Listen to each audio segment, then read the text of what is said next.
So what would you recommend a person who hasn't done any reading comp test, or like, so how should I start reading comp? That's like my first question. Well, have you watched the course videos on that? Not yet. That's the first step. Okay. First step is watch the course videos, the foundational lessons specifically, and get a basic familiarity with the types of passages, the types of questions, and my recommendations on approach. And then do a handful of passages. Okay. Anything Sonam wants to add? Because I remember she said she has improved, and then so she's probably working on it. So I did take the Manhattan prep course last summer. I decided not to take the LSAT, and then I decided to take it again. So it's been a long journey, but they did this method called pair, which I did not like. And so I think you have to figure out what works best for you when it comes to reading.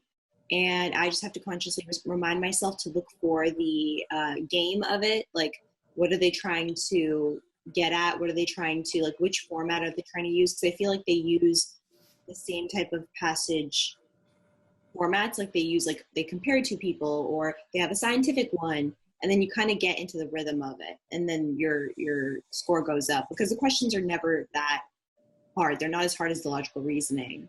It's just staying focused that's difficult for me, at least. Yeah, reading comp is certainly more personal than the other sections. And so I have recommendations, others have recommendations, of course, but I think this is an area where you really want to find what works best for you, which is always the case. But in games, like there are objectively better and worse ways to do games and diagram. And rather than making up your own creative diagramming method, it typically makes more sense in games to use a tried and true method that is simple.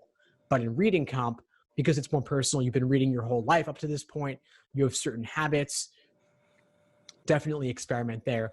I can say broadly that it is worth thinking about taking fewer notes. I find the students who do best on reading comp mark very little or even not at all. So don't underline everything, don't highlight everything, don't take tons of notes on it. It just takes too long. So try to keep your diagramming very simple. I think I'll probably start with the courses, and then thank you for sharing, Sonam, your advice, like on focusing. And Steve, you back again. I've seen a couple of videos where you say don't take too much notes. The problem with me, I don't take any notes. That's okay potentially. I mean, I guess I want you to walk away simply at the start with simply what is the main idea, what's the author's opinion, what's the primary purpose, and go from there. Besides structure, what else should I be looking for when I read the passage? What do you feel that you're missing by reading only for structure? Are there certain questions you feel that you have trouble solving? The main problem I've noticed is I'll read for structure. I'll read for like a conclusion in the last paragraph. Usually I'll read for distinctions. I'll always highlight those. And yet somehow I always just, because I guess I don't know if I'm reading too fast or not closely enough, I'll just somehow miss something. And then I will spend like 2 unnecessary minutes just looking, like the specific word specifically asks about a certain part of the passage, I'll miss it, and I just don't know where to look, and I'm wasting a lot of time. In my view, part of reading for structure is looking for where things appear so that you can go back and find them when you need to find them after the fact. So it's too much to capture everything, right? I mean, we're talking 450 words or so.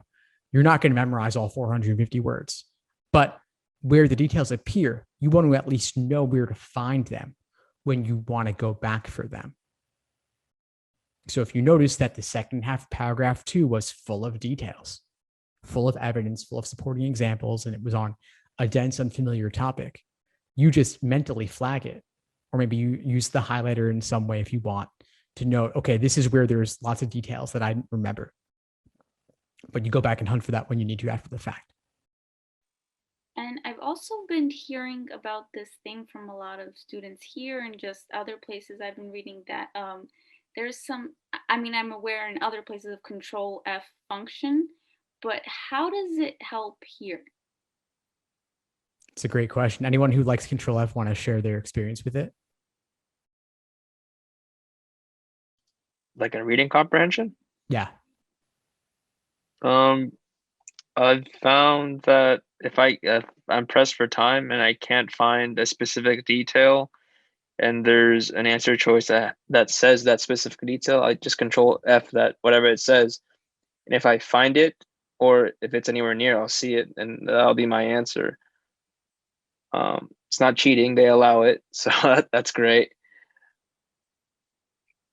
And I've only ever used it if I can't like remember where something was. Just like if you're trying to pull detail for a most strongly supported question or inference questions, but that's pretty much it. I don't really have anything further. I mean, you use it in the same way you use it in real life. Like it's to quickly find any keyword you want. So any particular vocabulary word, any particular phrase. So if they ask a question and the question stem contains some unique term and you want to jump to immediately where that appears, that's when you use it. So I might use it for a detail-oriented question in reading comp. And it is allowed. It is allowed. We're all very grateful it is. And the reason it's allowed is that it's a browser-based function. And so they actually say they can't really stop it. It does save time. Sometimes I will admit. So I would use it when you feel comfortable using it. I wouldn't ask the proctors about it because they might not know the rules, but they're also not going to stop you. And I don't know why LSAC is not putting this on their website directly, but they did mention it in a webinar once, and I can confirm it. Other people can confirm it. They also, they allow it to happen. People use it successfully. I did it in my January test. They didn't say anything. Yeah, they're cool with it. It's not a huge issue for them. But I would try it out. Try it out. You can test it out in Law Hub yourself and see how it works for you and get used to practicing with it. And that's one of those things you can't get from practicing with a prep book. You probably can't practice with a PDF. You want to test it out in Law Hub itself to see exactly what it'll be like. Yeah, another quick question on reading comprehension. In your videos, you stated that the people who score well on reading comprehension take few notes and they don't really highlight all over their page. And another thing they do is, I'm not sure if I understood this correctly, but they answer the questions like backwards. So they'll answer the questions and they'll answer the question, the stimulus like backwards essentially, right? Because you said that the first questions are usually the hardest and the last questions are the easiest. Is that correct? Not exactly. So your comment on the note taking is correct. Typically on reading comp, the fewer notes you take, the better. Okay. No, not as much. I would tend away from highlighting and underlining. Then your comment on order of approach for the questions, I wouldn't say do them in the opposite order. Instead, I would say do them in the order that makes sense. So there's a way that you can go about doing them from general questions like main point, primary purpose, passage organization, then the detail-oriented questions, then finally the more inferential questions. This isn't end to beginning or doing anything backwards, but this does involve a bit of jumping around. Yeah, so you have to essentially look at the questions and determine which ones do you think are the easier ones to knock out and then go from there, right? Correct, yeah. Okay, all right. That makes more sense. Now, a question that might arise from this, of course, is with the digital LSAT, does that change anything with regard to note-taking or with regard to jumping around? And Jocelyn, you have a comment, question? Let's make sure that, okay, yeah, please. Well, you're about to answer this question, but I wanted to add, that was one of my questions that I was going to ask you tonight. You have your method of like AEV, like you to write it on the side, but you can't do that. So that was going to be my question today of like how to supplement that. Because it actually worked for me to be like author one, author, but you know what I'm trying to say? Like, I guess I wanted an update for digital. Yeah, totally. Great question. I'll cover that as well. That's my question. Yeah, sure. So basically for digital, how does that change things? I would still recommend diagramming very little or not at all. Highlighting, underlining. The annotation tools on the digital LSAT are not that reliable. The stylus does not work very well with the digital LSAT in particular, so you might want to use your finger instead. But best of all would simply be write things on the side, but write very minimally. And so the diagramming technique I recommend is A for advocate, V for viewpoint, E for evidence. Obviously on digital, you can't do that on the tablet itself, but you can on your scratch paper, just write those things down in the order in which they appear. So you could write down, let's say 1, 2, 3, 4 for the 4 paragraphs of the passage. Then next to 1, you could write down AEV if the order in which things appear is advocates, evidence, viewpoints. You don't need to comprehensively list every single time an advocate appears or every single time a viewpoint appears, but you could mark down the main time, the most important times they appear, and note, of course, if there's a key point where they summarize the author's opinion, for example. Now for digital, with the jumping around, just to address Jacob's question about general, inferential, local, and all of that. Digital, of course, it is a little bit tougher because you do have to click left and right. You can't see all the questions at once. So you'll have to ultimately experiment to see what works best for you. Do you want to click left and click right to see what's coming up? Or do you want to just do things in the order given? I do think at the very least, if you come across a super difficult inferential question, like a parallel reasoning type of question in reading comp, where they're asking you about analogies and things of that nature, I would probably flag that to come back to at the end, even if I did the other questions in that set in the order given, because that's going to be the toughest. Makes sense to save it for last. Jacob, any follow-ups on this with regard to reading comp? Wouldn't it make sense to knock out the toughest questions first then? And does this theory apply to other sections of the test, like logic games in specific, because they tend to put the harder games towards the end of the section? People ask about this occasionally, doing the toughest questions first. I get why you might want to do that, because that way you knock them out. After that, everything is smooth sailing. And there is a certain logic to that. But the LSAT's a strictly timed exam. What if you run out of time and never get to the easy stuff? What if you get bogged down and your morale takes a major hit because you've been scrambling your brain on these tough questions? Yeah, that's definitely something to take. To me, I would say always tackle the lowest hanging fruit first, especially since everything is worth the same. That applies to all sections. Do the toughest game last, do the toughest LR last, do the toughest reading comp last. So I came upon, I think it was Aaliyah's method a few calls back, and just going through like exactly how she formatted it, taking a stimulus and just breaking it down in every possible way. And suddenly like the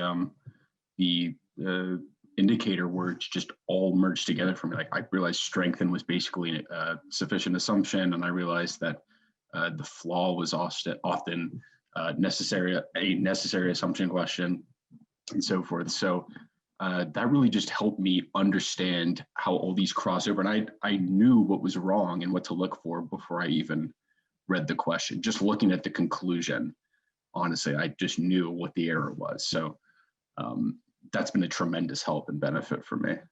Oh, wow. So hold on. That sounds like you had a major breakthrough there. I want you to dig into that a little bit more, because I think it'll be helpful for you to distill what exactly that takeaway was. And I'm sure everyone else on the call wants to achieve a similar breakthrough. So you said it was Leah's method, you said?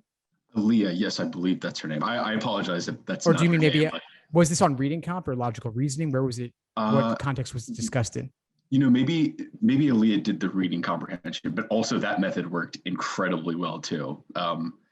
Taking each paragraph and writing how it functions in the passage as a whole, and then have a second endnote for that passage that gives the conclusion really succinctly, and then the evidence supporting that conclusion for each paragraph. And I'm just whizzing through reading comprehension now. I know exactly what to look for, because oftentimes you get bogged down in the details and sort of irrelevant items, but doing that, you really do see, okay, this passage is being written for an explicit purpose. It's not just like they're throwing this. I mean, they sort of are throwing it at you, but there's a logic behind the magic. Fantastic. And just so we give her full credit, I think you're referring to Ayaka when you're talking reading comprehension paragraph by paragraph. No, it's cool. I mean, I just want to make sure that she gets the full credit here. And folks, know where to go if they're looking for more on that. Not that everybody should suddenly flutter with DMs, but rather she's taught a couple of classes in the course on reading comprehension. Specifically, if you go to the reading comprehension section under workshops, Ayak has done a few full-length class walkthroughs of her review process for reading comp, breaking it down paragraph by paragraph, looking for that simple structure method. And yes, she is the RC queen, as she's come to be known for what exactly she does there. So you notice that when you broke down the passage paragraph by paragraph as simply as possible, what you found was that the indicator words became a lot more apparent. You were able to kind of see through the matrix of the reading comp. Is that kind of what you're getting at? Oh yeah. I mean, I was sort of skeptical that it would work. I was like, I consider myself a pretty good reader. I was like, okay, there's no way that like suddenly this is just going to help me. And it did, sure enough. And even when I'm reading tabloids or a book, like it like so much more pops out at me, and I can read quicker because I'm just looking for the conclusion and evidence in each paragraph. And I'm realizing, in books, I'm realizing that some paragraphs aren't necessary. And so that also helps supplement, the reading comprehension, because you're actually reading. I mean, when you're reading, you're reading, but when you're reading a book, you're more interested in the topic. And so you just have better flow instead of, getting nitpicky with the details. And so that translates well to have something recreational that's devoted to reading instead of the LSAT to have on hand to practice with. That's great to hear. That's fantastic.